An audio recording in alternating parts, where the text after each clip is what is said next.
screen starts glowing, and the film starts rolling. You wanna be knowing what you might be in for. So give the show a listen and find out what you're missing. Put yourself in position for the is a good score.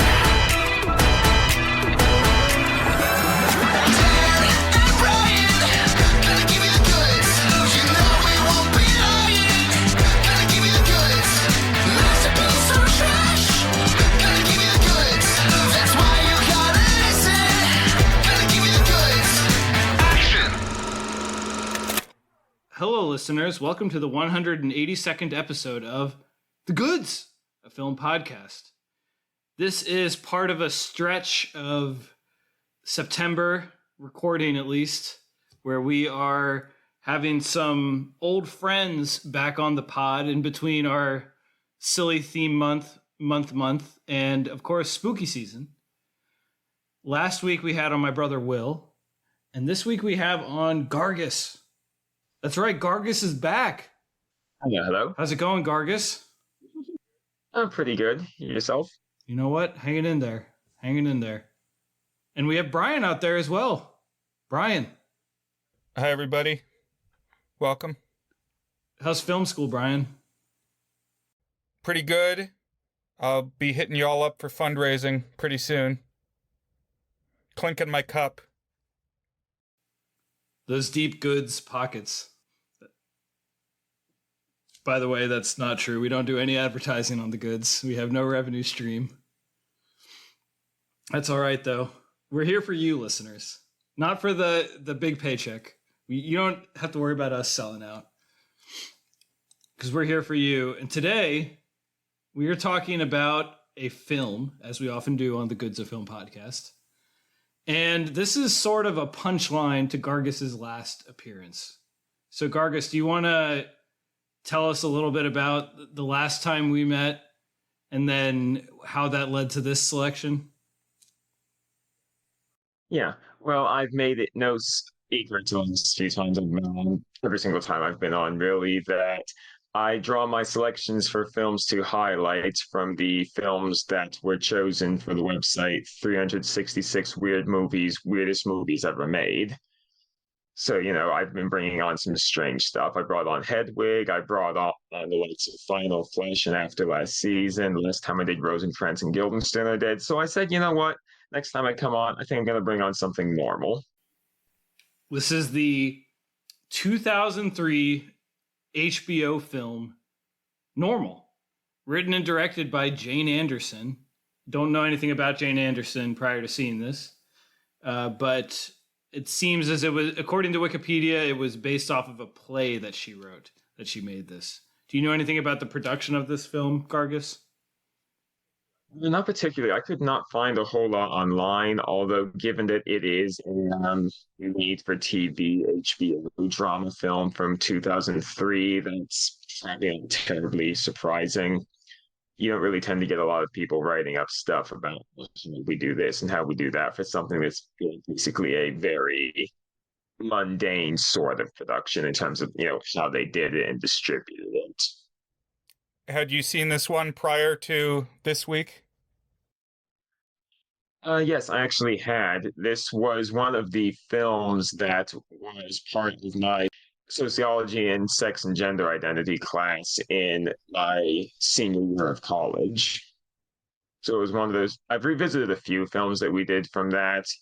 We did Breakneck Mountain, naturally. We did the documentary Fetish from, I'm trying to remember the director's names, Nick Broomfield.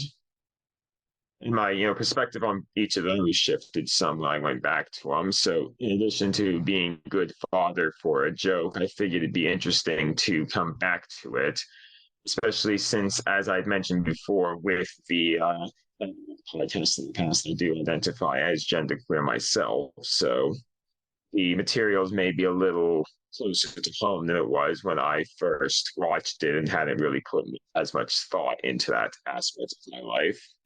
So this is indeed a film that deals with gender identity.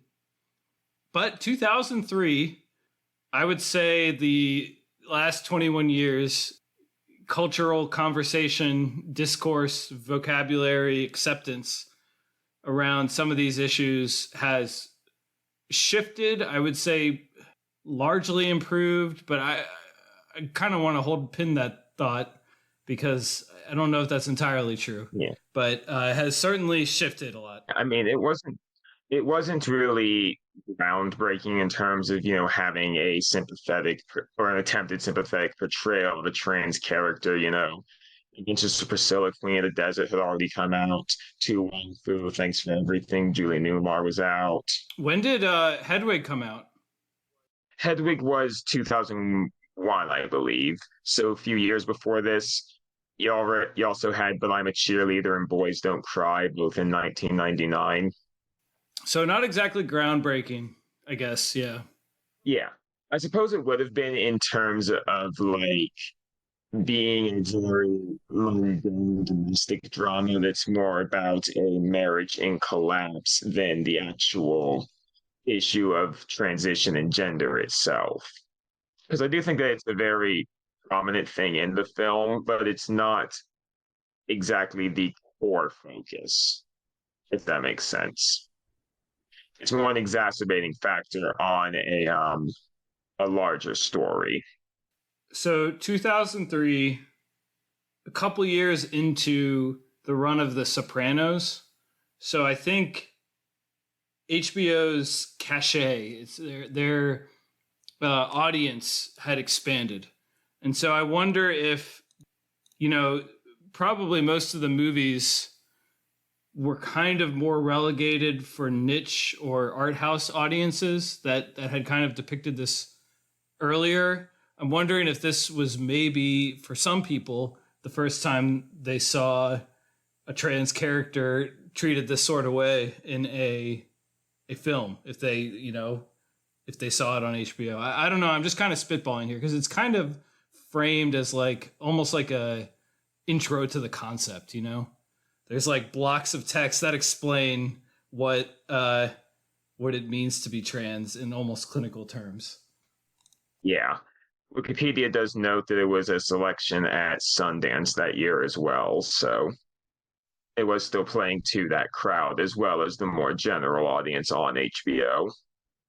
But, as much as you can say that a premium cable channel with a lot of prestige behind it, like HBO, is reaching a general audience. This wasn't like an ABC movie of the week or anything. So, Brian, I'm guessing you had not seen this film before? Right. So this one was new to me. I'm curious to hear how you both watched it. I found a version on YouTube, which was not the best version for reasons I think we'll get into, but I ultimately am part of a Plex server that one of my friends is the webmaster of, that he sourced a really nice print from somewhere. So I hope you'll eventually found a version that had everything you needed to follow it. Yeah, so let's talk about that. So I couldn't find my Mac's password. I'm logged in on my TV, but I couldn't find my password, and I already had the YouTube video, so I just played the YouTube video. I don't know if it's on Macs right now. Do you know? Letterboxd said it's not on Macs. I figured Letterboxd, which sources from Just Now or some library whose job it is to tell you where things stream, said that it wasn't streaming anywhere either for rent or purchase or just free streaming as part of a subscription. So as far as I can tell, there's really no way to watch this except through the murky areas of the internet or DVD ownership, assuming it came out on DVD or something at some point. Yeah, Amazon has a listing for both DVD and VHS. It's always fascinating to me just how late VHS releases were keeping up for some areas. I'm part of a VHS Facebook group, and they frequently have the discussion about what was the last VHS. And one of the final wide release ones that got an American release was Cars. So, occasionally people will post the Cars VHS and geek out from 2006. But the problem with the YouTube, at least the one that I had, was that it went silent for blocks at a time. In the past, I've heard of movies uploaded to YouTube that are kind of in the gray area being knocked for including background music that's copyrighted and picked up by YouTube's copyright engine.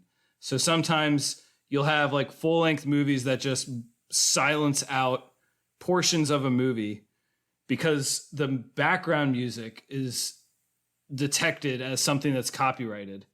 And so I'm assuming that's what happened here, is that someone scrubbed out the parts that were throwing YouTube's flag off.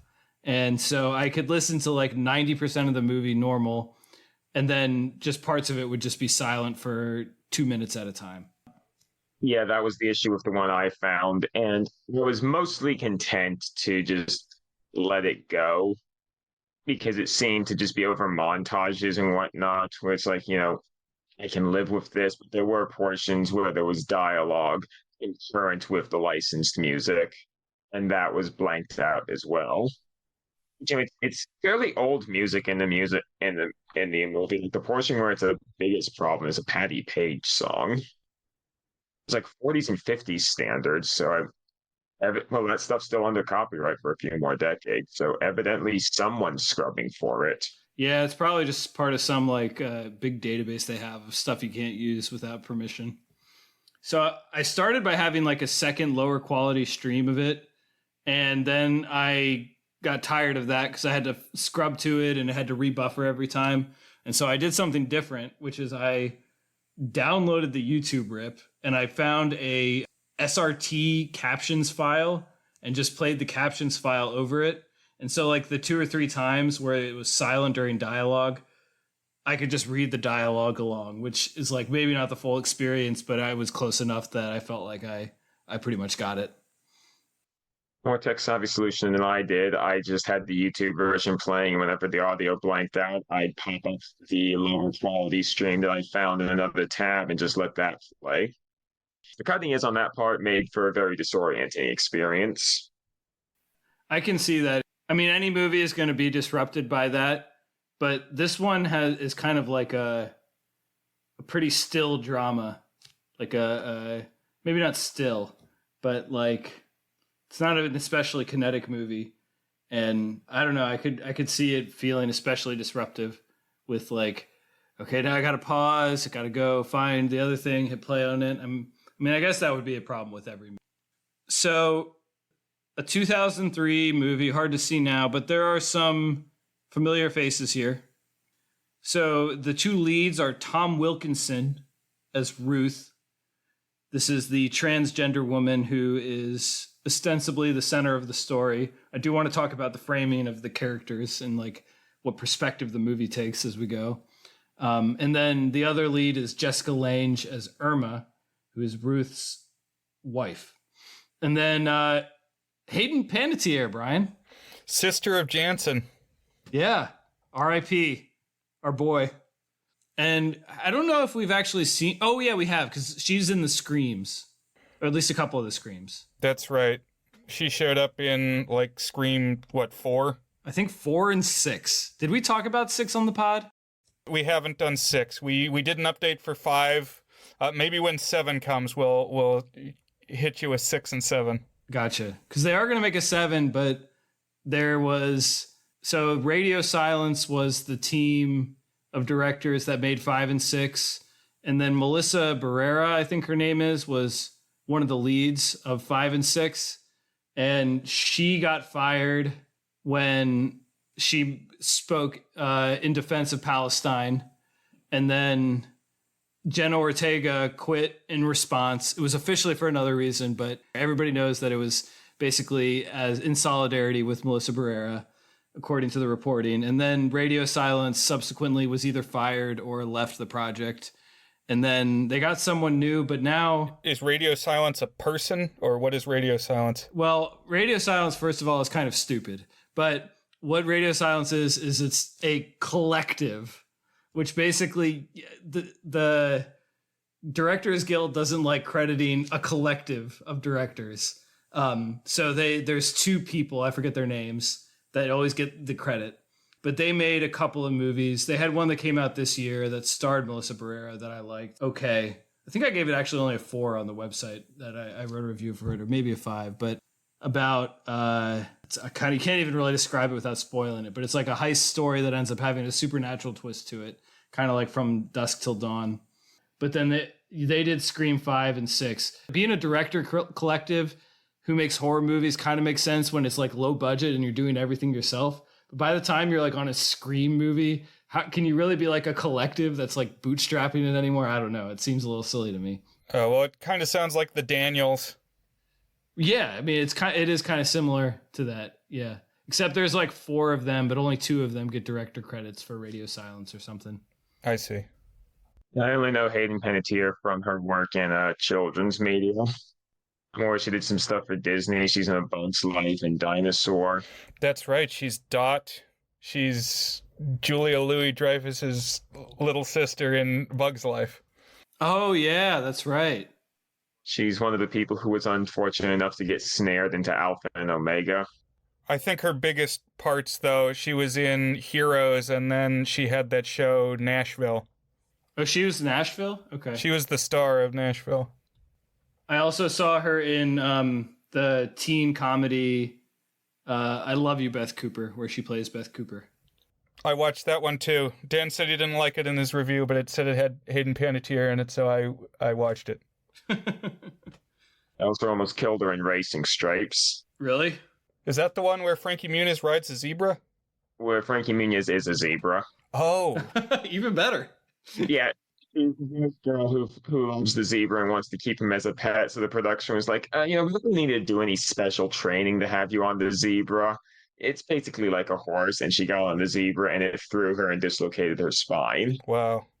Also, Ruth's boss at the factory that Ruth works at is played by Clancy Brown, who was in Warcraft. Who knew there was going to be a Warcraft connection in 2003's Normal? How long can we keep it going? Clancy Brown month. Warcraft month. That's what I want. It's just like, it always got to be a connection back to Warcraft. Yeah, was the Khadgar actor ever starring in a vehicle? I don't remember who or what Khadgar is, so I cannot speak to that. That was the mage character Will said was too old to look young.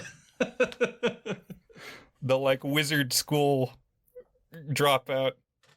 Wait, was he's not the guy who was secretly evil the whole time, in touch with dark green energy the whole time? No, he was the guy who is trying to figure out that guy was evil. Gotcha. We've gone afield, as we occasionally do. Clancy Brown, also Mr. Krabs. Wait, really? Have we talked about that? He voices Mr. Krabs? He's the voice of Mr. Krabs on SpongeBob. Yeah, yes. What? Yes. Oh my gosh. Now this is blowing my mind. SpongeBob, me boy. I mean, it's not that surprising when you know that he was also the Kurgan in Highlander. And the guy who beats, like the prison guard who beats somebody to death in Shawshank Redemption. That's right. Oh my gosh, he's that dude too. He's everywhere. So he's got that very rich, deep voice, but he can put a lot of detail into it if he needs to. I've recently been watching through the DC animated Paul Dini, Bruce Timm Superman show, and Clancy Brown was Lex Luthor. I don't know if I've brought this up on the pod yet, but I watched Pool Man, the Chris Pine directed film, and it's an aggressively stupid and loopy movie.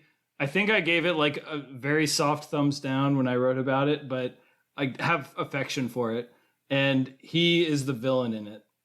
His name is Theodore Hollandaise. The names in that movie are so stupid. Theodore Hollandaise. All right, so let's talk about Normal from 2003. So just a caveat here. So, I do my best with getting names and genders of people, right? I have a couple of trans people in my life. I'll do my best here. So Tom Wilkinson is a cis male playing a trans woman. So the character's name is Ruth, but we meet Ruth and Irma, who is Ruth's wife, when Ruth is known by the name Roy and as a man. where they've been married for like 25 years in what appears to be like a normal Midwestern family, 2 kids, job at the factory, good relationships in the community, productive career. And I'm gonna say, I don't think that there's much wrong in slipping up on this one in particular because it's very slippery of how it handles the gender and pronouns itself. I did notice that. I think because of the time it was made in, it takes a stance of, oh, well, you haven't really properly transitioned until you have the surgery.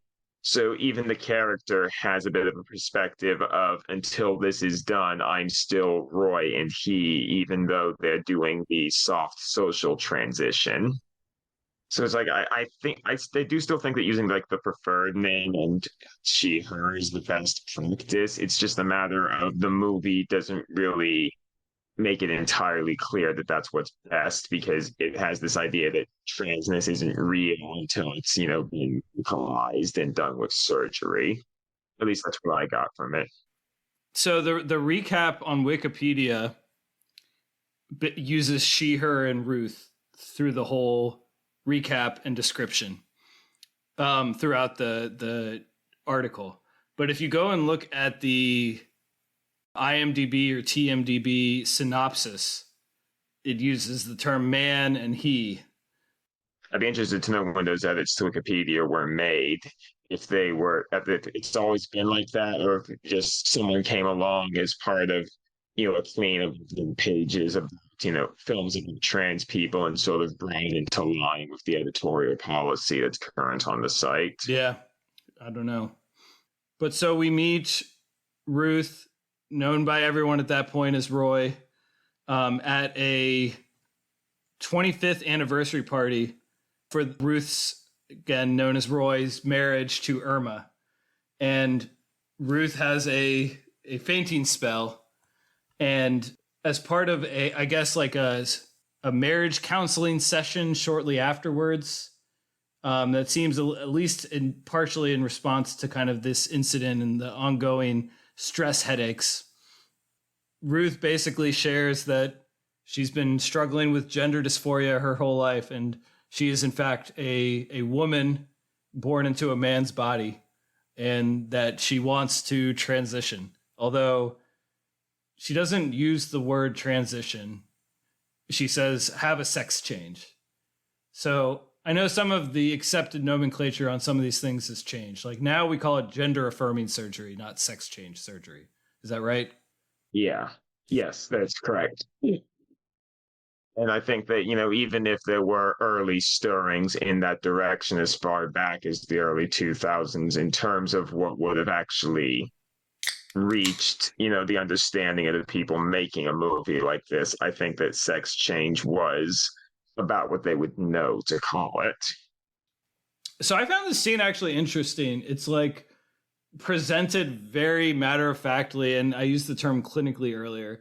It's like almost read out of like a textbook describing the transgender experience or something. So it almost made me wonder if like this was kind of designed to be an intro to the topic to people who hadn't known anyone trans, or at least anyone who was trans and out in 2003. Right. Like if I'd seen this in 2003, this would have been totally foreign to me, I have to admit.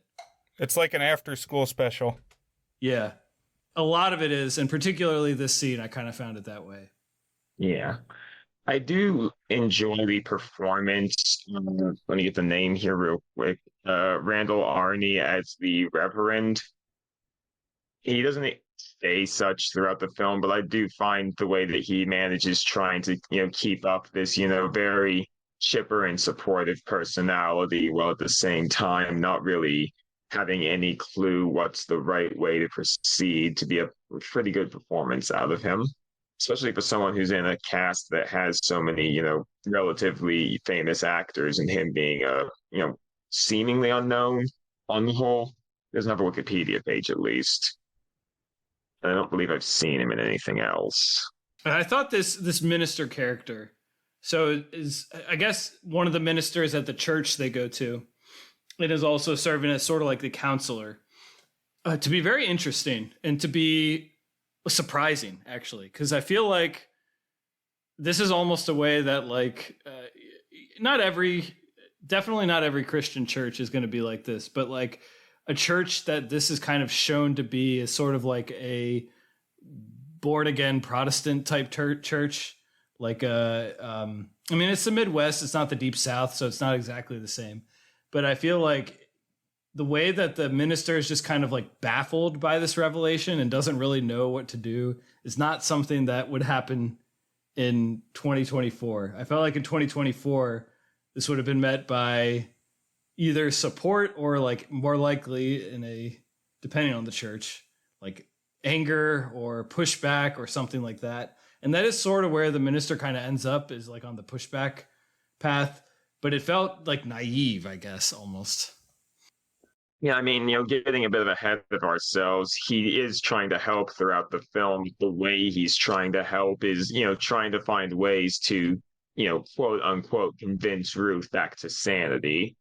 Finding passages in the Bible that tell you like no man ever hated his flesh. So looking up literature online that's supposed to I don't know if it's like conversion therapy stuff, but it sounds like it's supposed to gently ease Ruth back into being Roy. Mm-hmm. He comes across as supportive, but the kind of support that he's trying to offer is trying to get back to normal rather than accepting that this is normal now. Right. Although he does also have my favorite line in the film when he's showing them the literature he found online. He's like, now it is from a Baptist perspective, but the underlying principles are the same. That did make me smile. That's the kind of thing that you hear when you go to church, is like this slightly competitive angle between different sects of Christianity. I was imagining the fonts and the graphic design on the web pages he must have been looking at in 2003. What that web design was like. I'd love to see those printouts. I mean, maybe it's just because my dad made a bunch of them for me, but I love the look of, stuff that's taken directly off a web page and put on paper from the early 2000s. There's two ways to do it. You either hit print and it comes out like janky with like the weird header URL stuff, and oftentimes it's like hard to read, or you copy it and paste it into a Word document and it somehow looks even worse. That's like kind of the boomer way to get a website into something you can print. Yeah. And there's something charming about print screen for internet sites that aren't really meant to be off of a computer screen. Right. This movie is a bit of a time capsule.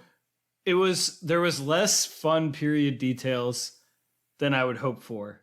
It just felt like it could have been said at pretty much any time, except for the kind of nature of the conversation. But I don't know, if you had told me this was 1995 or 2012, I feel like I would have believed you. Like there wasn't that much that made it pointed it directly to 2003. Other than the nature of the conversations around the trans issues, I guess. I think maybe like the specific way in which the son is a bit of a shit heel in the scenes where we get him on his own, very few of those, that might kind of point you early 2000s based off of, his look and hairstyle and mannerisms. It almost made me think of grunge music or something, though. Like it could have been the 90s, maybe. Yeah, that to your point, you could easily go a decade back and it'd still fit. But yes, so Ruth and Irma have two kids, Hayden Panettiere, whose name is Patty Ann. And then they have another kid who is named Wayne. I didn't write Wayne's actor's name down, but Wayne does not live with them. He's an adult son, and he's in a touring band. I thought it was kind of funny how, the mom was very excited and encouraged that the son was kind of in this band, and I don't know, it just seemed like a little bit of a loser, or maybe not a loser, but the type of kid that a parent would be like, you got to get your life together, come on, son. But instead was just like, oh, that's cool that they're going on tour and that you get to help out in the booth with them and stuff. I just thought that was kind of funny. I get a feeling it's a situation where he doesn't exactly tell his parents everything that he's doing while he's out on the road. Like they have a very abstract idea what kind of band he's in. But we don't really get much from Patty Ann for the first half of the movie or so because Irma takes Ruth's revelation very badly. And like one of her things is like, you don't speak a word to her of this. I don't even want you in my house with her. Right. So right after this aftermath, Irma basically throws Ruth out of the house. It's like, I don't want you around. We're not sharing a roof. We're not sharing a bed. And yeah, don't tell our kids about it. Although Ruth confesses that she's already written to Wayne, basically sharing this. Yeah. Which is, why I say that Wayne's a bit of a shit heel because we get a scene early on of him reading out the letter and, making fun of his. I never know exactly to do when it comes to parental terms for people who've transitioned. I think it's fair in this case to say dad, just because that's, a little ahead, but still the function that Ruth tries to fill around the house. And as far as Wayne knows, that's what it is. But just mocking his dad's, tone and sensitivity and choice of stationery, completely plastered at the bar. So one thing about Ruth is I did not find Ruth to be very colorful. Ruth is very earnest and direct, and I don't know. There's a couple moments where a little more personality comes out, but in general, found the Ruth character to be more of a cipher for a concept than an actual character, I guess. Yeah. I don't mean to compare the quality of the performance, rather the function of the character, in that I think that the way she's written and presented falls into a bit Sidney Poitier problem, where it's trying to make sure that there is nothing possibly objectionable about the way that she presents herself or speaks about her experiences or talks to anyone throughout the film. So she's a very, quietly spoken, mannered person who asks for respect without any real force behind it. She's accepting of, the bad things that happen to her, like her wife throwing her out of the house. And I understand why they do that, but it also kind of leads to a point where no matter how well Tom Wilkinson plays that, it's extremely mild and sort of, like you say, devoid of distinct personality. I think the Sidney Poitier that's a very interesting and apt comparison. I like that. Sort of like the way that people complain about Guess Who's Coming to Dinner on the mark of, it's showing that you can have acceptance, but it's making him such a perfect model that it sounds less like this is okay under any circumstances. And so, okay, but this one's good. Like Zed the Zombie. Completely unobjectionable. I was also thinking of Love, Simon, how some people in the queer community complained that Simon, is played by Nick Robinson, is basically like such a all-American bland teen heartthrob type.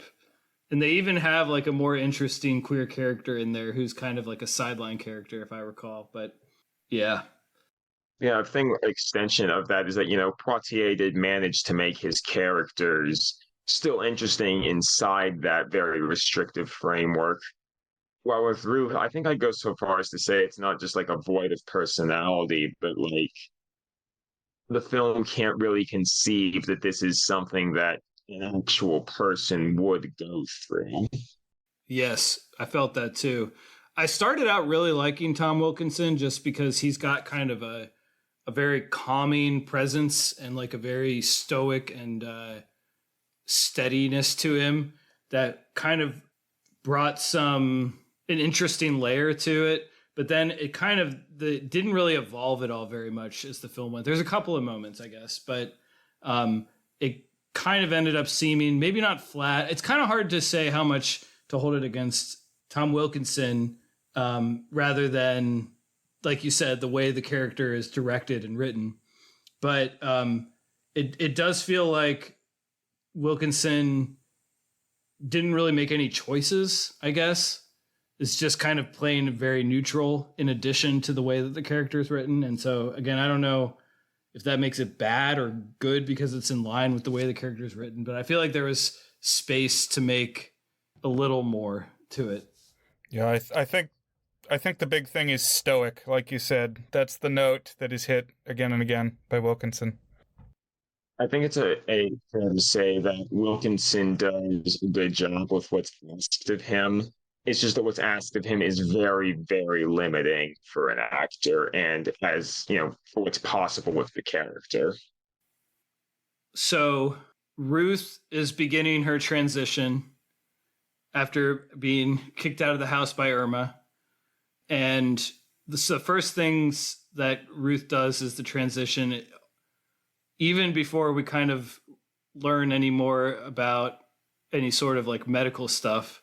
Although the surgery keeps coming up. At some point they talk about hormone replacement therapy, but it starts by just like Ruth will put on earrings when she goes to work or start wearing perfume. And that does cause conflict with her coworkers, especially since she works at a tractor manufacturing company. So on the ground floor of the guys who actually do the assembly of parts. So it's a very, hard, masculine, gruff and aggressive sort of crew who aren't going to tolerate that sort of thing. Right. Like blue collar, always got to be posturing, masculinity type environment. Got to be the tough guy. Yeah. Even leads to a fight at one point in the company bathroom. There is the one fight. There's also a moment where someone spray paints Ruth's car and says, "You are not normal," which I think is probably where the title comes from. It's like a direct contrast to that. I have my complaints with the film as a whole, but I did like the parts where Ruth gets into a fight with one of the workers who tries to force the earrings off of her. And she takes him back and kind of shouts back. There's for God's sake, Royce, just a pair of earrings. Right. Which I just liked because it's this thing of well, it goes both ways, buddy. It's just a pair of earrings. Just a pair of earrings. Why does it bother you? I did like that moment too.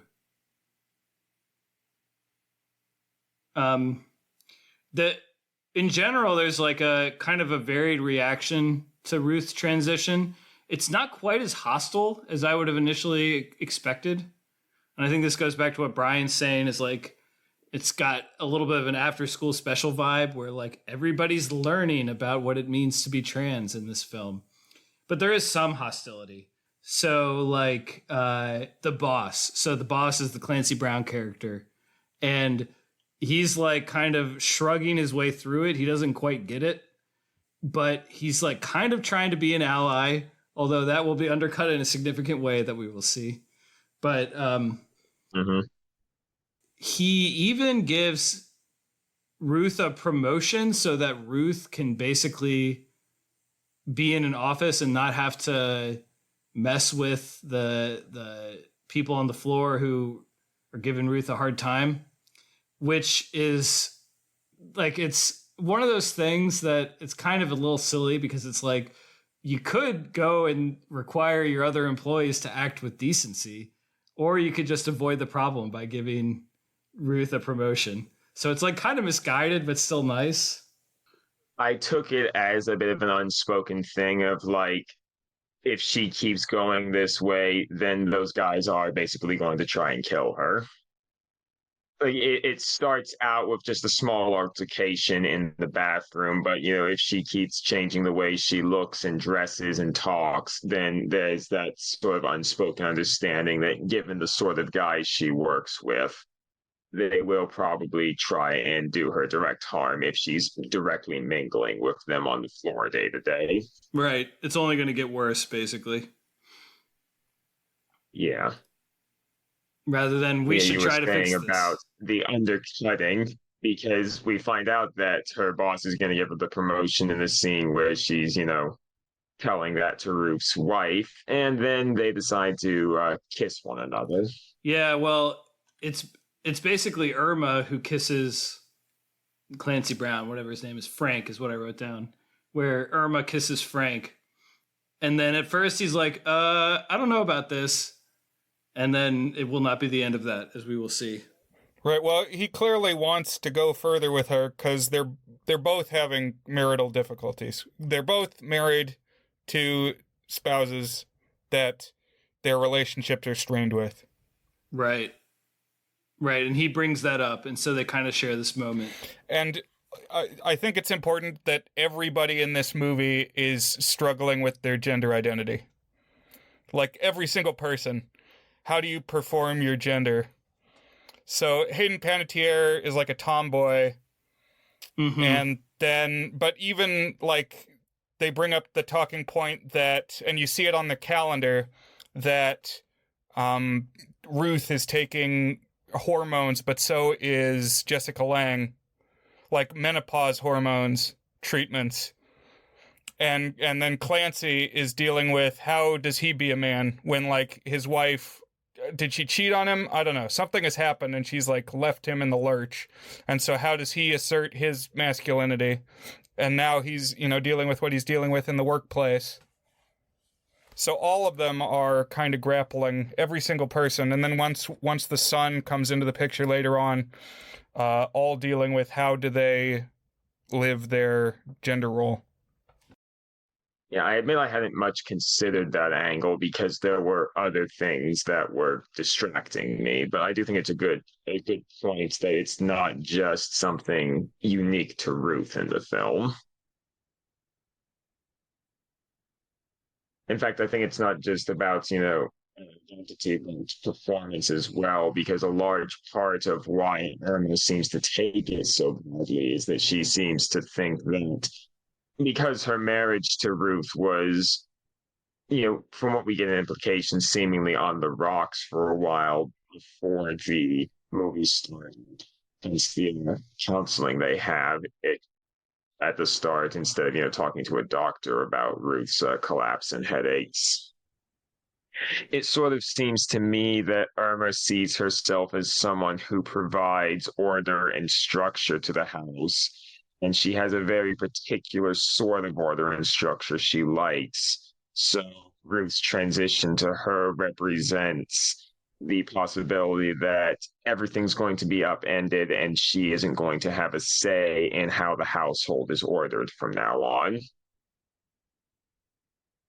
Which, ties into the way that she views herself as, wife and mother and caregiver for the family. Yeah. Because there's like a lot of bits of dialogue, like scenes that are just Irma and Ruth talking. And I thought these had the potential to be really interesting. I was never too hooked by them, but they're like kind of talking about, well, like honestly, things that I kind of wonder about people who transition late in life. Like, what does this mean about your relationship, And what does this mean about how our household would run? Given the gender roles that we conform to, and like these kind of thorny topics that, again, it has an air of didacticism to it, where it's like trying to teach as it has these conversations. But I did think that they were kind of interesting concepts, at least. I have not seen the show Transparent. That was big. I think it was like one of Amazon's early streaming TV shows back before that was the main way that TV shows came out, I think it came after Orange is the New Black, but only a couple of years after it. It was 2015, so it was very relevant to the mainstream news at the time because that was the same year that Caitlyn Jenner came out. And it starred Jeffrey Tambor. Is he still alive? Or did he die? Let's find out. But he was canceled. I think he was regularly harassing his female co-stars. Still alive, and one of his Wikipedia headers is sexual misconduct allegations. So that's fun. There we go. Did you ever see Transparent, either of you? I watched the first episode, but I never went any further. I don't even remember anything about it at this point. Well, the title told me that it's about someone who is trans and is a parent. So I didn't realize that until like years into its run. That's not what because it's the word transparent also, you know? Like if you just look at it. But it's about a trans parent. I was like, oh my God, I get it. That's what that is. But no, I haven't seen it. I think the overall pitch is kind of this, but like a dramedy, but I don't really know. That's just what I gathered from promotional clips and episode previews and ads. A little levity would help this concept a lot. Yeah, it kind of wore me down as the movie went. Around the point where we are, I'm just scrubbing through the copy I have right now, and I noticed that there's a long series of, really rough scenes, one after another, an increasing in series of like harsh and difficult to sift through they are. Starting with the scene where, she's driving to attend the church's choir and trying to sing in a more high-pitched voice. And the scene's just a panning camera shot along the choir with her voice very prominent and very dissonant within the mix as everyone's eyes sort of shift over to look at her sitting in the back. And it's just sort of, this is terribly unpleasant. This movie has, one thing, this is kind of a theme of my struggle with movies in general, like really all art, let's say, that I consume, but I really struggled with it with this one is like the balance between context matters, but also it needs to hold up. I'm not just going to give it a free pass just because of the time that it came out. And this one really pushed me on that line. Like, if you think about, it still blows my mind how fast perception of some of these queer and gender issues changed in the 2000s. Like, I think, wasn't it 2012 that Obama supported gay marriage? 2012, that's 9 years after this. And he was a liberal president. He was a Democrat. And so, I don't know, it's like the median person, even like the median HBO viewer who's probably like a white collar liberal person on average, well educated, how much would they have known about this, and how much would it have just been like bad taste jokes is kind of what they knew their only relationship with transgender issues, And so you're talking 9 years. You're talking 9 years after this. 9 years before is Ace Ventura. Good point. And that whole unpleasantness. Yeah. And so, like, this is like very sensitive and non-belittling and jokey for what I would have expected out of a 2003 type film. Like, there's only a couple times where I was like, "Ooh, that was a little like tasteless into a."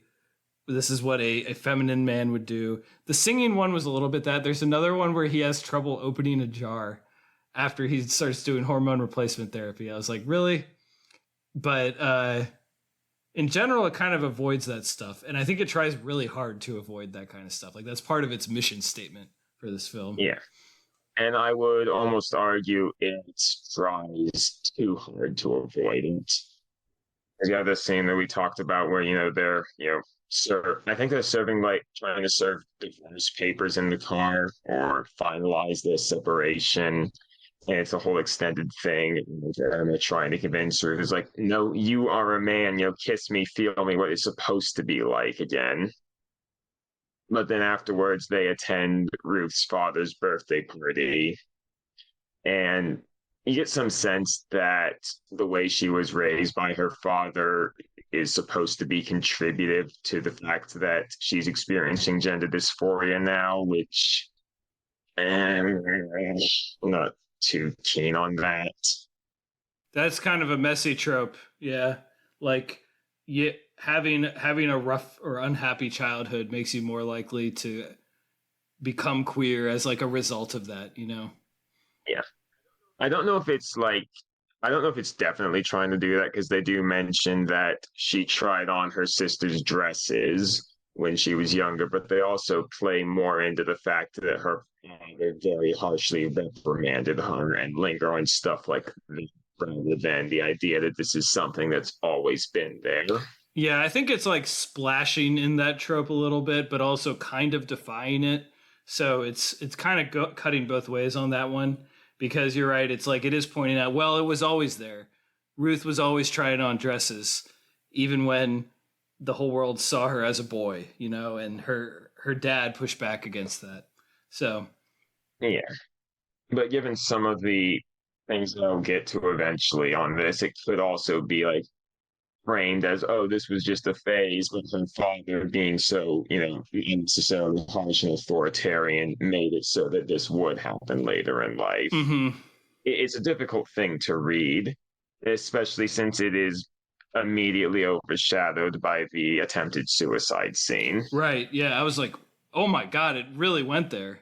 So this scene, in general, this scene is a little odd. So basically, Ruth's father. So remember, Ruth is already, I don't know, probably, I don't know if they give Ruth's age, but 50s, you know? Probably fair to say around Tom Wilkinson's at the time of production. Right. So how old was Tom Wilkinson?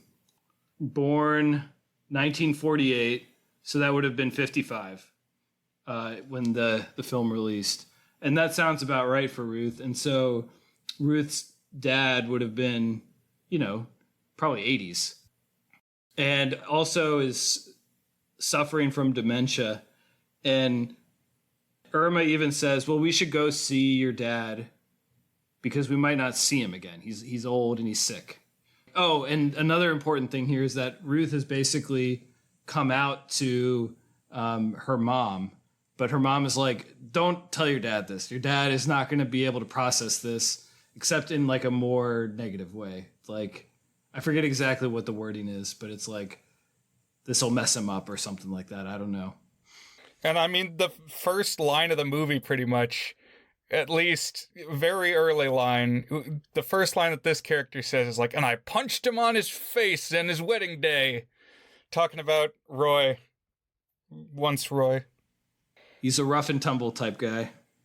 But, dealing with him, focusing his birthday party on hurling a whole bunch of insults at Ruth is just a line too far after all the little indignities. So, Irma notices Ruth is gone. She goes out to the barn and finds her with a shotgun pressed up against her chin.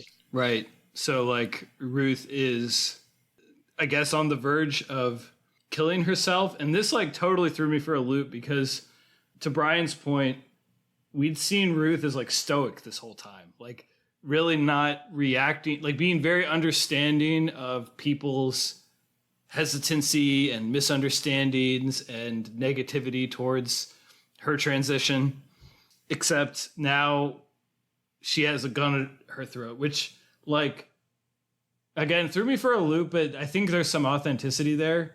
Like, I mean, suicide rate for trans people is orders of magnitude higher than the normal person, And to be honest, I think it could work. But there's a vital ingredient to her story that I think is missing, because I don't know that anyone working on the movie is where it's typically supposed to be there. Insofar as I don't ever get any sense before this or after this that making the transition and living as a woman is supposed to make Ruth happy. There's a concept that comes up a lot in trans circles of gender euphoria, where once you're able to align your gender identity with, your body, your performance, or whatever have you, just so long as there's no longer that conflict of dysphoria there, it's supposed to make you feel like, this is how things are supposed to be. Mm-hmm. And the way that the film frames Ruth doing things like, buying feminine clothes or, putting on perfume for the first time or wearing earrings, even before she goes back out into society and encounters the conflict with other people, it doesn't have any sense that she's doing these things because, they make her happy. And I don't know if that's necessarily a problem in and of itself, because, like you say, Ruth's up in her 50s. She's not really considered this before. But, going ahead and talking the whole movie for just a second, it's something that continues across the entire film. She never really seems to find a level where doing anything with this brings her additional happiness. Either we never get to see it, or whatever tiny measure there is instantly overwhelmed by some conflict or drama or argument. So the fact that it, around the midpoint of the movie, goes to the point of broaching on suicide kind of gets into a big problem with a whole lot of queer media, not just for trans people, but gay and lesbian and bisexual and all the others as well. Is just that this experience is inherently miserable, and even if it is something that's part of you and you can't change, it's just going to make your life worse. That is what I wind up getting out of this, in the way that it kind of treats transness. I'm glad you said in particular the bit there about how there was no, I was like, as we got towards the end of the movie, I was like, why don't I feel happy or like excited for Tom Wilkinson's character, for Ruth? And it's because there is no relief. There is no happiness. It's like, I'm not saying that it needs to be considered this big triumph, but like, I never felt the sense that Ruth was trapped when she was living her life as a man, or that she was like empowered and a truer version of herself and excited when she started transitioning. I really feel like a layer like that was missing. It's coincidentally, have you seen I Saw the TV Glow? I have not yet. Yeah, I actually haven't either, but someone posted a clip, and apparently like the main character doesn't smile at all, but except for exactly one time, which is when they put on a dress for the first time. It has to do, I don't know exactly what it is. I know it deals with transness, but like there's no moment like that in Normal, for example. Yeah. And I don't even think that it's like invalid, because given the life situation that Ruth has, that we're made aware of, these things are natural. A lot of her attempting to appear feminine isn't her, doing things that she's longed to do for a long time. She's being, repressing this sort of thing and doesn't know how to do it right. So she winds up doing it in ways that, make her feel ridiculous. Mm-hmm. But the problem is that I don't think that the movie has a deep enough conception of what being trans means to be aware that it's doing anything wrong while trying to be sensitive. It's trying to show this as a fodder for drama, but in doing that, it kind of makes it seem like, all the characters who say that, oh, can't we just go back to how things were before when we were normal and happy? It makes it sound like they have a point, because we never see anything to show that this is something that's, worth doing, why it's so overwhelmingly important to her to actually go forward with it. In fact, the most you can infer from what's shown on screen is that because she has that health scare early on in the film, it's just a matter of like, well, if I don't do this now, I'm going to die.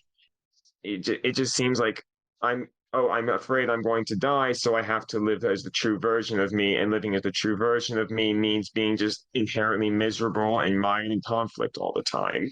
Yeah, I see it kind of framed as a midlife crisis, which could be, like you're saying, do it before you die. But, it seems almost like impulsive.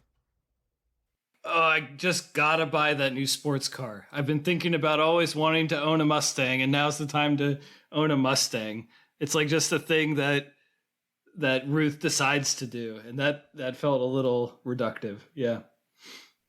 Yeah, and it's just a thing of like it's that problem you get sometimes where you trying to be supportive in this way is almost more hurtful than the people who are openly hateful about it. It's just how it feels. Or like making jokes about it or something. Yeah. So Ruth does eventually begin hormone replacement therapy and preparing for gender affirming surgery. The main thing that we get out of the hormone replacement therapy is that Ruth starts growing larger breasts, and that's basically the extent to which it talks about it. But there's a few interesting scenes with that, I guess. And I think it should be noted that like the suicide scene resolves with, Irma going behind Ruth, hugging her from behind in such a way that, if Ruth pulls the trigger, it's going to kill them both. And it's sort of treated as a moment of, she realizes she can't be pushing her away just because if she does, then Ruth is going to wind up killing herself. But, she allows Ruth back into the house. She allows her to come out to her daughter. I will outright say that Aiden, how do you say it? Panettiere, I think. I think that she's my favorite part of the movie just because she's the only character who shows any degree of excitement and happiness over this. Completely agree. I ended up liking her character a lot.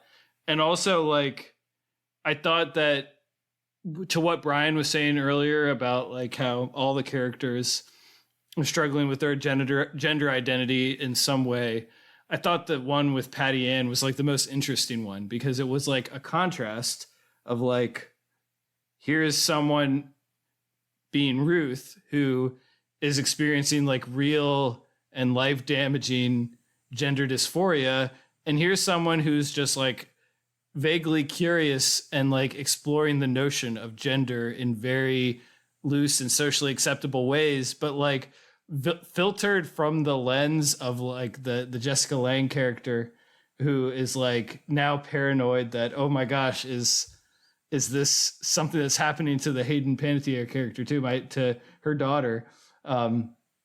I thought that was like an interesting layer, almost an irony, or like, it's not quite the right word, but like how something that would be viewed totally differently in different circumstances now kind of had more meaning to it.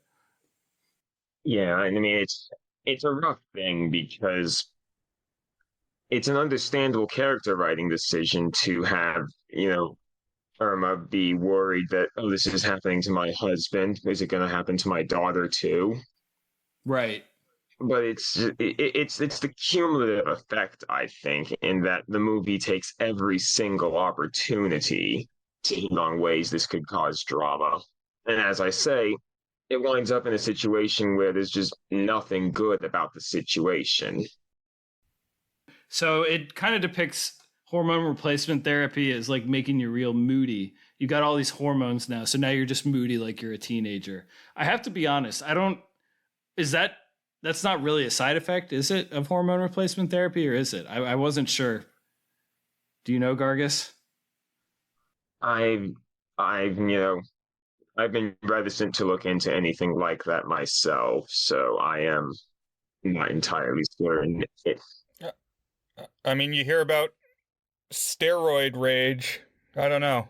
I guess it conceptually makes sense, but I feel like that's one of those things that now that it's a little more socially acceptable, or like at least socially talked about that people do this.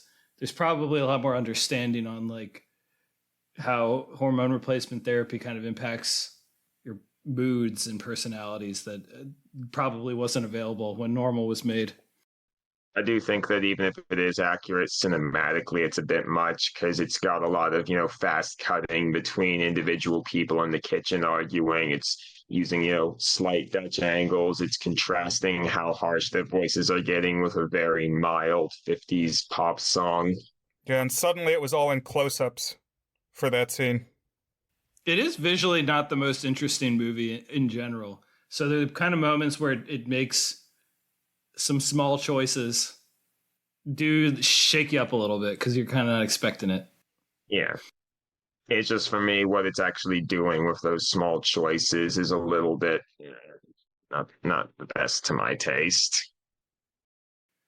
Another thing that happens around this point is Ruth, ever stoic and deferential, goes to Irma and is like, I understand. Well, they have a lot of kind of interesting conversations about their like sexuality and their sex lives and some comparisons and contrasts because, it also is kind of playing into, we especially get this into the opening scene, kind of playing into the trope that as you get older, your sex lives diminish. But of course, now this has this extra angle with Ruth's gender dysphoria. And obviously they have 2 kids, and it's like they say to each other that they had sexually fulfilling lives earlier. So there is some complexity there that they kind of talk around. But again, I never found it to be that interesting. I felt like it should have been more interesting than it was. But the kind of takeaway is that Ruth basically goes to Irma and says, you can go and have an affair because we can't have a sex life right now as I'm transitioning, in essence. And so this kicks off something that made me feel very ooky. The subplot where basically for one scene, Irma has an affair with Ruth's boss, Mr. Krabs. Brian. Question for you, Brian. How would your opinion of this film been different if the Clancy Brown character was just Blackhand the Orc and it was never explained or investigated? Just throughout the movie, there's Blackhand the Orc from Warcraft. Probably 2 points higher. Now I'm wondering if if it had been Mr. Krabs, that would have been a choice. Just an animated character in there. I'm imagining that it'd be like an intersection with that one episode where he falls for Mrs. Puff and has SpongeBob running around spending all his money on lavish gifts for her. We're not talking about this or this. We're talking about this. SpongeBob, you're spending all me money. Hey. Cut. I can't do Mr. Krabs. I have no idea how he does it. It seems like murder on the voice, but he's been doing it 25 years. That's crazy. SpongeBob has been on the air as long as they were married in this film. Oh my gosh. Ow. So what did we think of this twist? This one scene twist where Irma has an affair with Frank. It's already terribly uncomfortable because of what you say of Ruth being so stoic and accepting. It kind of comes across as, oh, well, this is just one of those things you have to accept if you're going to go through with living to your true self. Sometimes your wife has to have an affair. Oh, well. It also has like the one insert scene where she's, painting her nails with her daughter, and it's so close to being just one happy moment. But then it starts going on a close up on her face as she's thinking off to what her wife's doing, and it cuts to them in the hotel room. It's like, can you just give way to one tiny happy moment, please? Anything. Did you have any particular strong reactions during this scene, Brian? Or any thoughts? Well, it made sense to me, I thought. I mean, if Irma wanted to have a relationship with a man, and that is now no longer possible. Also, that Clancy Brown clearly wants something to happen, and that was kind of established earlier in the film. What I was wondering was whether it goes beyond this scene. Where do things end at the end of this scene? Yeah, it's really awkward, and that's kind of, I think, why, like, the whole lead up to it is awkward. The whole encounter is awkward. The whole, like, one other interaction they have before this is awkward, and then it just doesn't come up again. So I don't know. I can't tell you because I feel like the movie doesn't give us any info about what would happen next. I get the sense that if I had to guess that Irma kind of realized, like, this really isn't fulfilling me any more than, like, rebuilding my relationship with Ruth would, but it's not really explored. Yeah, that was kind of the conclusion I came to as well.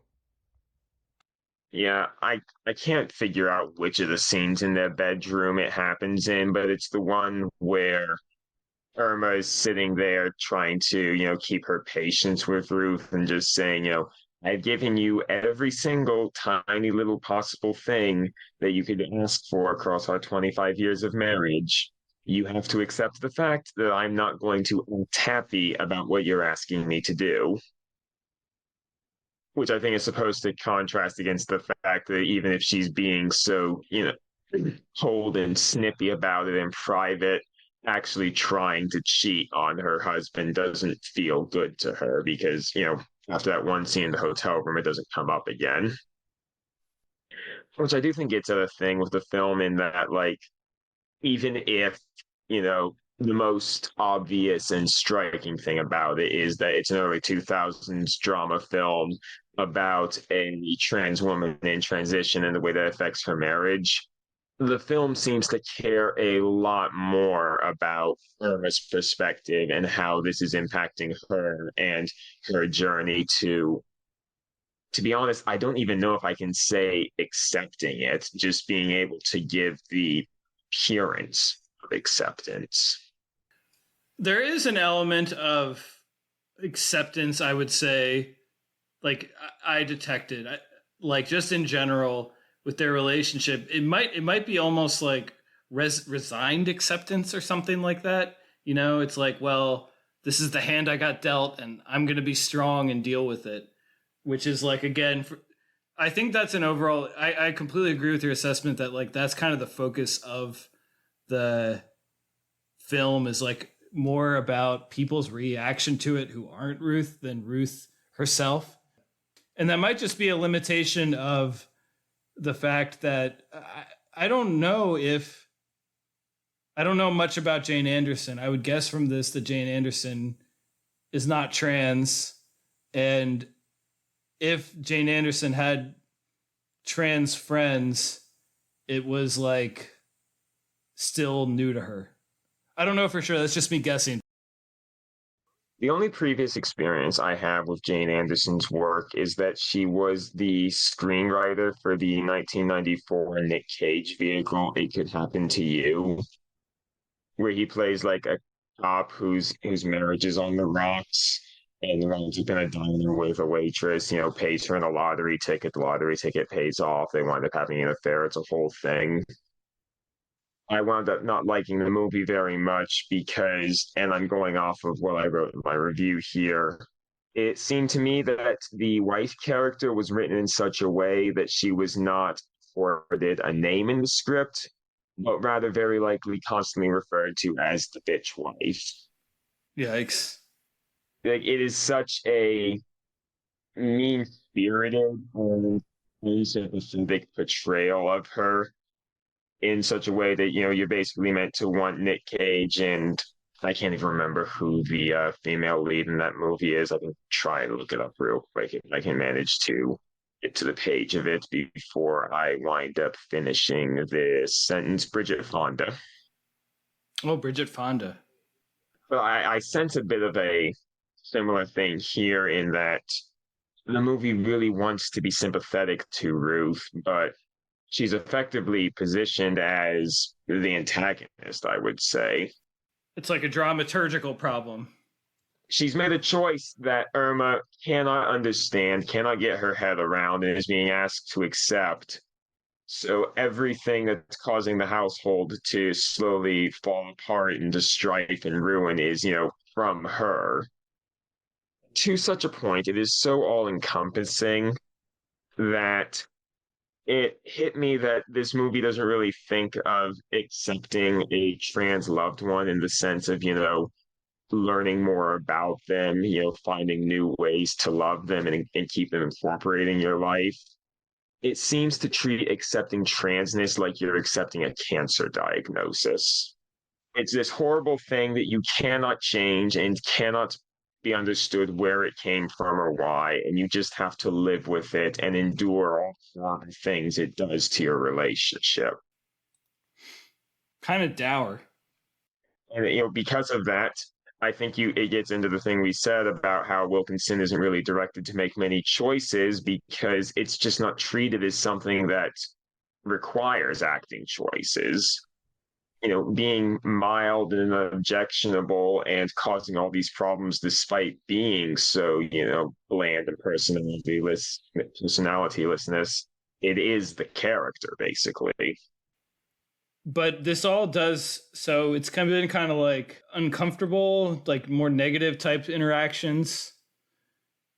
And towards the end, it does kind of pivot more towards, again, I don't know if acceptance is the right word, but like peace, I guess.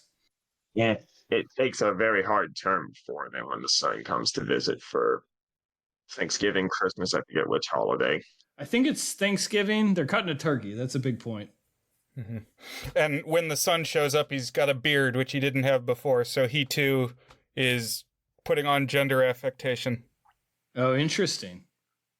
Right. They may call that out. Yeah. I didn't even think about that. Everyone is on Ruth's case when, the son character shows up because, they think that she's acting in ways that are trying to establish her as the man of the house again. And how dare you go through all of this trying to become a woman and then slip back into those roles once it's convenient for you. Yeah. Yeah, that's true. This Thanksgiving one, it's rough because like you said, they're trying to make it be like a normal, nice Thanksgiving, but like this fundamental dynamic of the family has changed. And so there's the tension there.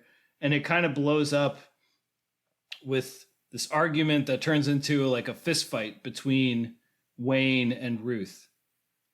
You had said, Gargus, earlier, and I agreed with this very much, that the notion of like, so we know that Ruth is she. That's very clearly her preferred pronouns at this point. Ruth is a woman. But does that mean now she's not Wayne's father anymore? And when I say I agreed with you, I agreed that felt murkier than gender itself.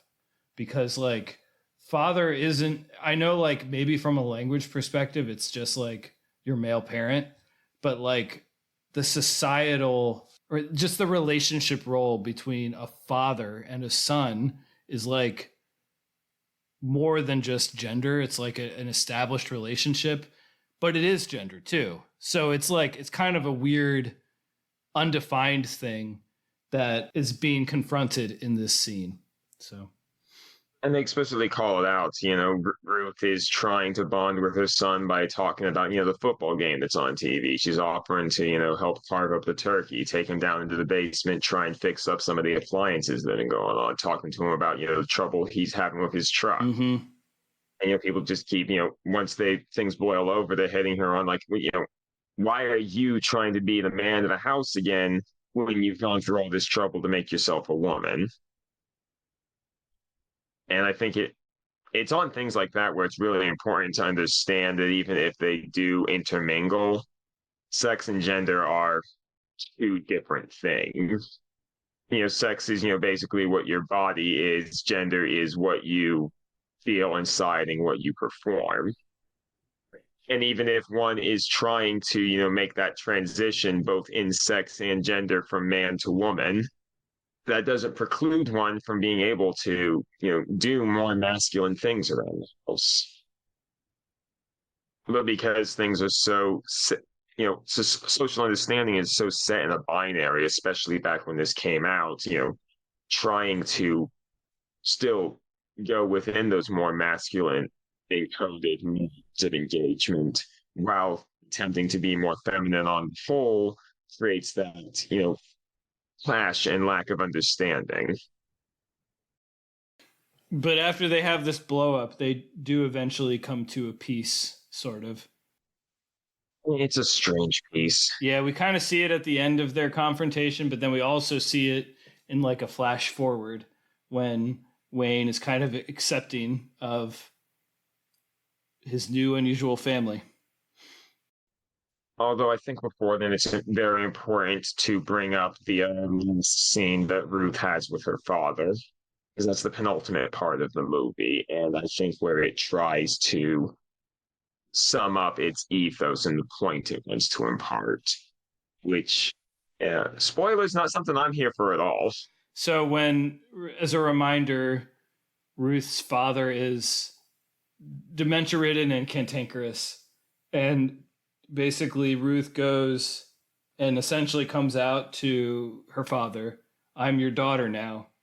And, oh, there's an extra layer of tension here because Ruth's father is Roy, which is the name, Roy Sr., which is the name that Ruth went by up until the start of this film, Roy Jr. And so there's this extra layer of like comparison between the two, I guess, and tension there too, I guess. So Ruth kind of comes out and says, I'm your daughter, I'm Ruth. And Roy Sr., I didn't know I had another daughter, but I guess I do, basically.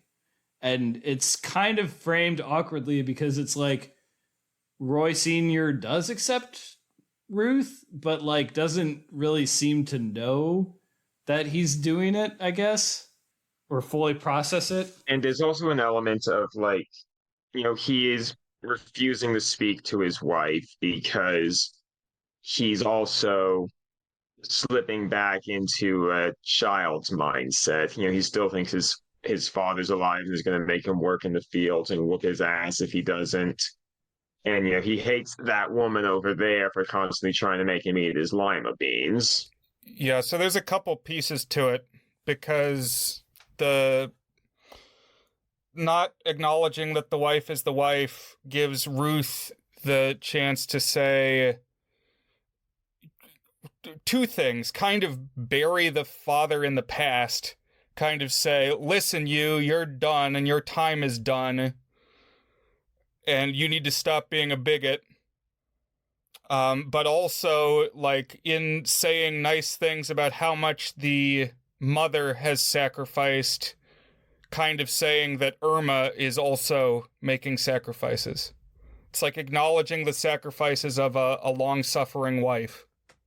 Yeah, which I think is meant to be the big main point of the movie, in that, while going to her father and trying to have that, final confrontation before he's gone, Ruth winds up realizing just how much Irma has done for her and how she should be grateful to her. But it's like, the movie doesn't really ask Irma to give any sort of ground in terms of acceptance. I mean, she obviously has to live with the fact that her husband is living as a woman now and put up with all of that. But whenever she actually speaks at length, she's still in that mindset of, this is a horrible thing you're doing to yourself. How can you be asking me to live with this when it's a grotesque perversion of yourself?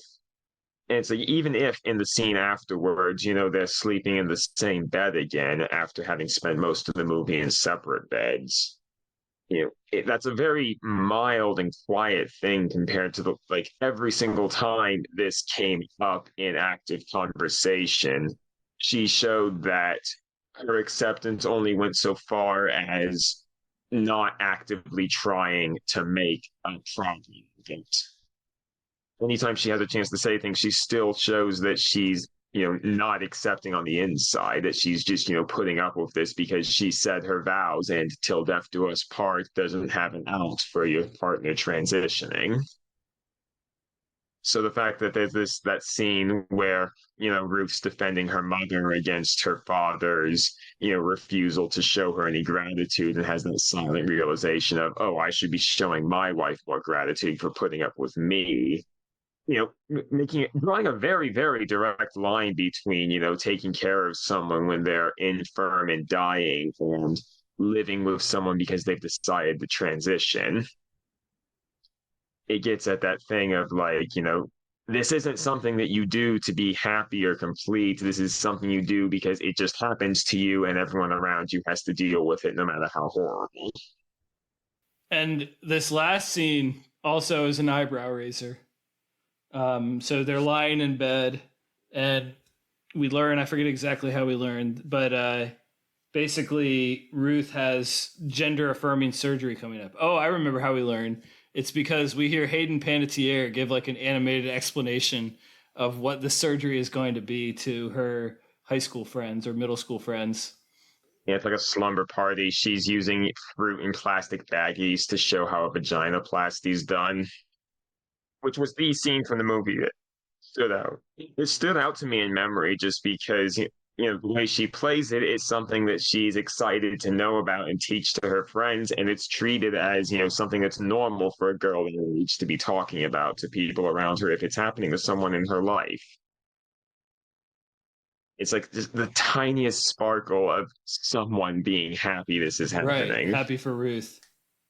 But so Ruth and Irma are lying in bed.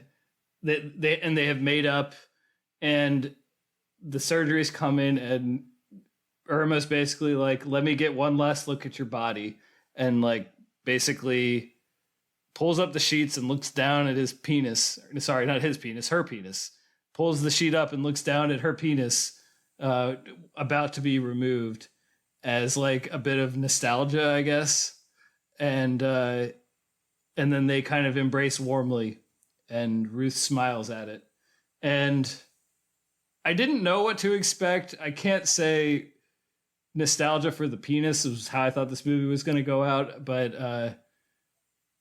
I like, as I thought about it, I was like, this also kind of plays in line with kind of what you were saying, which is like, it's treated as a loss, not a gain, as like almost like you're going into cancer surgery, to use the metaphor you used earlier, rather than like you're about to get the body that matches you. Like, I'm excited about that. I'm sad that I'm losing this. So I don't know. It also has one last little knife twist because her last line is like, "Oh, Roy, sweet Roy, things we do for love." And it's like, the things you do for love, but you can't even be bothered to use the right goddamn name. That's a good point. Yeah, the movie's very inconsistent about using Ruth instead of Roy, like way less consistent than we've been in this podcast. Yeah, you've slipped a few times, but that is nothing on the movie. Right. And also on gender, way less consistent than even We Were Here. And they had a whole chance to write a script. So, but 2003 versus 2024 is at least part of it, and I still feel like they could have done better. Yeah. All right, that's how normal 2003 ends. It's not the longest movie. It's a little over an hour and a half, but it's kind of, TV movie length. I wonder if it was shown with commercials. Did HBO do commercials in the early 2000s? I would guess no. Do they have commercials now? Probably. Everything does. Late capitalism.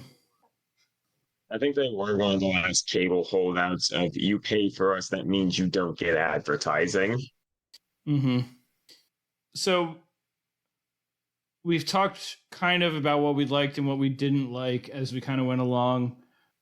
Are there any like kind of overarching things that we liked or didn't like that we didn't get to bring up while we were going through the plot that we want to mention here? Brian, did you have any?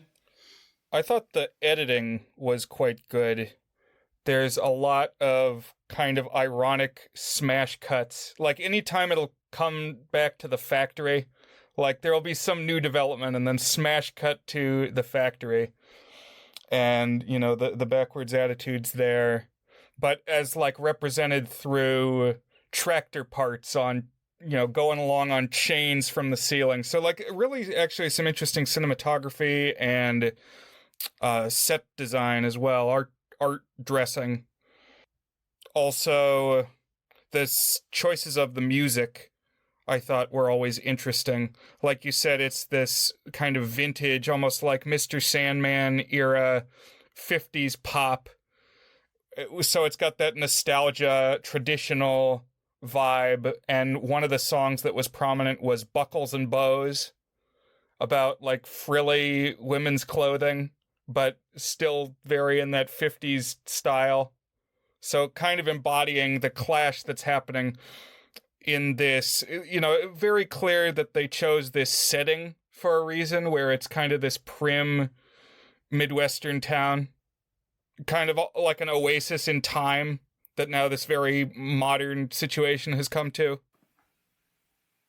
I wonder if I would have felt just a smidge more warm towards the film if I had seen a really sharp cut with higher resolution and no audio blackouts, because I think I might have missed a couple of the pop songs too. Yeah, I think the music is important. Yeah, it's like it is contrasting, moments like when Erna's first throne Ruth out of Lewis and Ruth is trying to get herself established in a local motel, or when the families are doing over dinner, or it's establishing the sort of tension in the air before the son comes home for Christmas. All of those scored to those 50s. I don't know if they're pop standards. I think they're a little too obscure to deserve that name, but like that sort of jangly Andrew's sister sound. For the wildest comparison I could make, basically the same principle of contrasting pleasant music to an uncomfortable and unwelcoming surrounding that you get in Fallout. I was also thinking of Breaking Bad, obviously, where you kind of ironically use jangly, you said, pop song when something like grim and violent is going on. But I think the time has come for us to answer, is it good? Which is our signature section, where we each give the movie a rating on our 8-point goodness scale, ranging from very not good, a 1 out of 8, to our masterpiece rating toward a good, which is an 8 out of 8. So, Brian, why don't you go first? Is Normal from 2003 good? Well, I'm interested to see where everybody lands on this one. I think I'm like right on the border between a 3 and a 4. I mean, I think it's well put together. It's strong performances, and the soundtrack selections, the editing, I think well done. It's a TV movie, and it feels like a TV movie, but some strong parts. I think I'm gonna land on the highest 3 from me. I guess I'll go next. Like 5 minutes into this movie, I was like, okay, this actually seems pretty good. This is kind of interesting. And then the movie kept going and going. And I just found myself liking it less and less. I just felt like it got a little more, I don't know, just got like there was nothing cheerful. Not that it needs to be a cheerful topic, but like it was neither fish nor fowl in the sense that like it wasn't like a kind of playful slice of life, like, oh, let's be happy that this person is discovering their true self, and like how that kind of colors this sort of quaint life that she otherwise lives. But it's also not like a real, like doesn't explore the darkness too much, except in sort of like a teaching mode, with a couple of exceptions. But so the tone Brian used, I like this from the start. Brian said an after school special, and this has a little bit of that vibe. Like it's got some sensitivity, it could be way, way worse, but it also isn't like empowering and affirmative. It's just kind of like laying out, like as a manual, like this is what happens and this is how it impacts people. And here it is. And like, that's it. I don't know.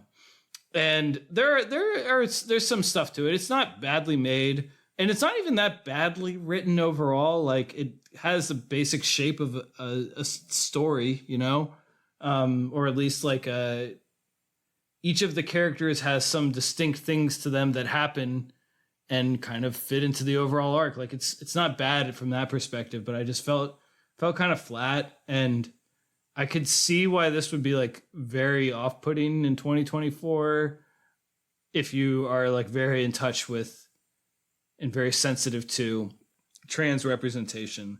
Like I only read through a couple of reviews on Letterboxd, and it seemed like that was kind of the modal response, was that people are only watching this if they care about trans representation in cinema in general, at least nowadays. And if you're watching it through that lens, it's going to be very disappointing. But I do like some of the acting, and there are a few moments, like I agree with what Gargus said earlier, that the Hayden Panettiere character actually brings some fun to it. I'm pretty much at the same spot as Brian. I'm also going to go with a kind of upper end 3 on this, which I think we call not good here. So, you know, and I think if I were to describe it, that would be about right. It's not bad, but it's also not good. Not good. That's a 3 out of 8 for me. Gargus, what about you? So if I can start with a bit of an anecdote. When I was a kid in middle school and my little brother was still in elementary school, he had a friend who lived a little while away from us.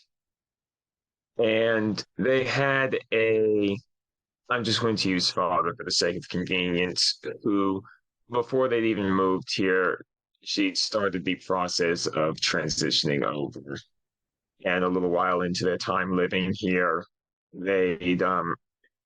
she'd started the social transition, you know, presenting herself more femininely, using a different name than the one she was given at birth, asking for people to refer to her that way, such and such and such. And it was not exactly easy for the kid. They wound up pulling him out of school after a while because of the bullying that he faced for it. And it's something that my dad liked to bring up every now and again whenever the topic of trans people and trans representation came up, specifically because he thought that the kid's father was being selfish by going with that route. You know, he'd never use the proper pronouns. He would, you know, say that, you know, even if this is something that's very important to you, you have to consider how it's going to impact your family. And if people aren't going to support you, then maybe you should think about not doing it. And I bring all this up because I had watched this movie with my mom while I was doing it for the podcast, and she noted that, oh, that's basically what the movie is basically what happened to that family. And I am very much in agreement with it insofar as I don't think the movie can conceive that being trans is something that happens to people often enough that there's any chance that anyone who's not strictly cisgendered would actually watch it. I'm sure it's very well intentioned. It is trying so hard to be sympathetic and get things right, but it is also so far from anything to do with what it's actually like to be trans and go through transition that it winds up conceiving of the situation as something just completely intolerable that has to be accepted because it can't be changed and it needs people to stand by your side because it's just going to make life even worse than it already would if nobody's with you. So the absolute worst thing that I can say about it is that it is representative of attitudes and perspectives, even knowing things so much better than they were 21 years ago when this came out, make it difficult for me to talk to anyone who I know in, you know, direct face-to-face conversation about my own feelings on my own gender identity. So that is the worst bullet I can throw at it. At the same time, I do recognize that it is doing the absolute best that it can with what would have been available to a doubtless predominantly cisgendered cast and crew at the time. Like you two say, it's well enough made in its capacity of not being a terribly ambitious film visually. And I ultimately think that it's probably best in the context where I first encountered it as an academic teaching tool. Maybe less for the reason that it was used for me to introduce the concept of, you know, being transgender and how it's handled in film, and more as a historical artifact to show a typical example of where social attitudes attitudes towards the issue were at the time. So with all that in mind, I think I will wind up agreeing with you two. Not good. A 3 is probably the most generous and complete rating I can give it. Triple threes. I don't know if that's ever happened. Usually when people bring something, it's something they like. But I'm glad that we brought something that's a little more complicated in its legacy and how we feel about it. So, well, thank you as always for joining us, Gargus.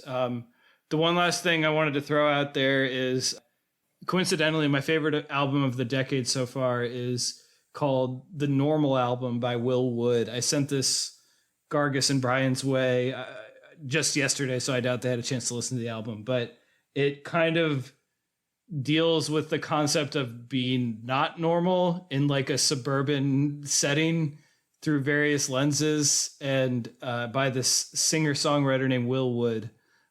And it similarly to like what Brian was talking about, how this is kind of playing with old-fashioned sounds, like it has blends like sort of a pop punk texture with like doo-wop and 50s and 60s stuff.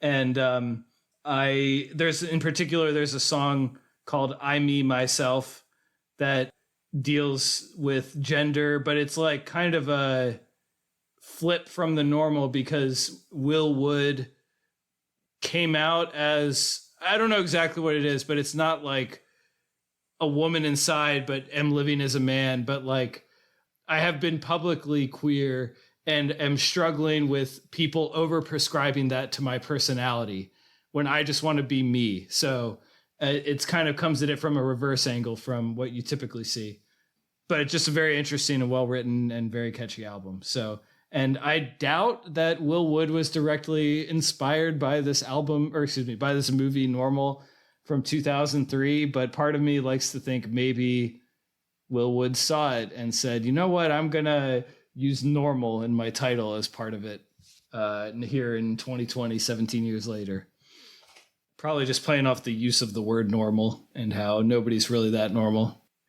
And I think next week we will be wrapping our mini month of guest appearances by having on someone who we haven't had since, like, I don't even know what episode number it was, Brian. It was like the 15th episode or something like that. Yeah, pre 20 for sure. And that is Nate, who appeared on the pod to talk about The Apartment way back in the day, the 1960 film. But now Nate's going to be coming back. I email with Nate a lot, and I'm very glad that Nate's going to be joining us again for the second time. And we are going to be discussing the film Good Will Hunting, which I saw once. I kind of remember in like, okay, that's fine sort of way, but I really haven't seen since like college. Did that get Best Picture, or was it Best Screenplay? Or it got some Oscars for sure. We'll have to check up on that. But I know that Apartment was one of the Best Picture winners we've covered. And so I think it'll be an interesting discussion. So, and then we'll be in spooky season, Brian. I assume you have your spooky season movies picked out. I'm ready. I have an overabundance of spooky season picks, so I got to decide what I'm actually doing for the year.